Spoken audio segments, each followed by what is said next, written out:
Taiwan के साथ बढ़े तनाव की वजह से एक बार फिर सबकी निगाहें चीन पर चली गई हैं।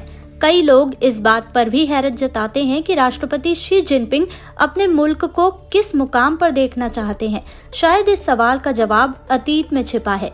चीन अब एक वैश्विक शक्ति है। कुछ दशक पहले ये वो बात थी जिसकी कल्पना भी नहीं की जा सकती थी।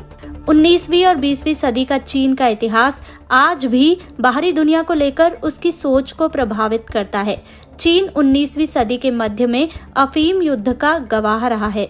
पश्चिमी ताकतों ने चीन के दरवाजे खुलवाने के लिए ताकत का इस्तेमाल किया था। साल 1840 से 1940 के इस दौर को चीन में अपमान की सदी के रूप में याद किया जाता है। इस दौर में चीन को यूरोपीय ताकतों और जापानी हमलों के सामने घुटने टेकने पड़े थे। इसी दौर में चीन को हांगकांग, ब्रिटेन को और पूर्वोत्तर के इलाके में स्थित मंचूरिया को जापान को सौंपना पड़ा था। इतना ही नहीं, चीन को कई कानूनी और व्यावसायिक विशेषाधिकार पश्चिमी देशों को देना पड़ा था। विश्व युद्ध की समाप्ति के बाद तत्कालीन सोवियत संघ ने चीन के मंचूरिया और शिनजियांग जैसे सीमावर्ती इलाकों पर अपना प्रभाव बनाने की कोशिश की।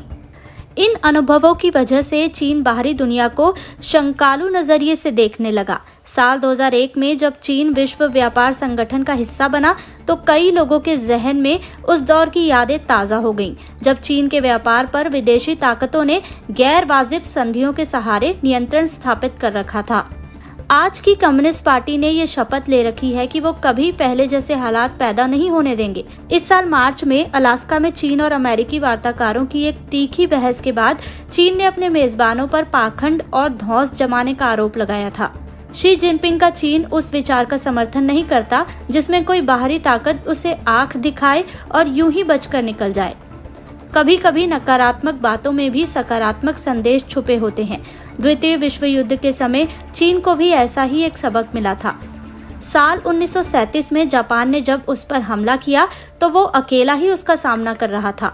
लेकिन साल 1941 में अमेरिकी बंदरगाह पर्ल हार्बर पर जापान के हमले के बाद पश्चिमी ताकतों ने एशिया के मैदान में अपना मोर्चा खोला।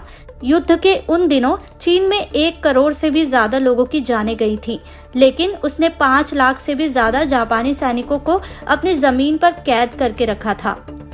चीन अपनी इस वीरता का बखान अक्सर ही इतिहास की किताबों, फिल्मों और टेलीविजन पर करता रहा है। आज की तारीख में चीन खुद को अमेरिका, ब्रिटेन और सोवियत संघ के साथ फासीवाद विरोधी ताकतों के गठबंधन के हिस्से के तौर पर पेश करता है। वो दुनिया को याद दिलाना चाहता है कि जर्मनी, इटली और जापान के गठबंधन के खिलाफ वो विश्व युद्ध का एक विजेता देश था। माओ के जमाने में तीसरी दुनिया के नेता के तौर पर चीन अपनी ऐतिहासिक भूमिका पर भी खासा जोर देता है।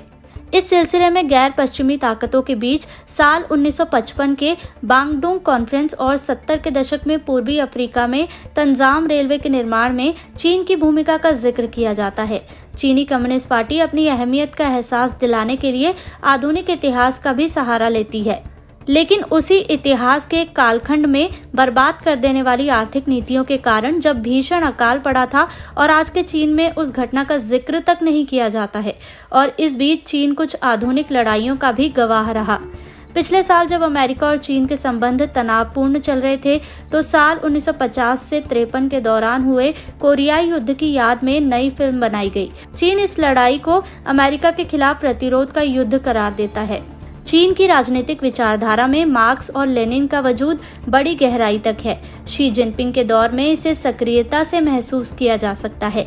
20वीं सदी में माओ त्से तुंग और कम्युनिस्ट पार्टी के अन्य प्रमुख राजनेता मार्क्सवाद के सिद्धांतों पर बहस किया करते थे। अमेरिका और चीन की प्रतिस्पर्धा को भी मार्क्स के सिद्धांतों के चश्मे से देखा जा सकता है। शी जिनपिंग का चीन इसे संघर्ष की तरह पेश करता है। चीनी समाज की आर्थिक ताकतों पर भी ये बात लागू होती है। उसके भी अपने विरोधाभास हैं।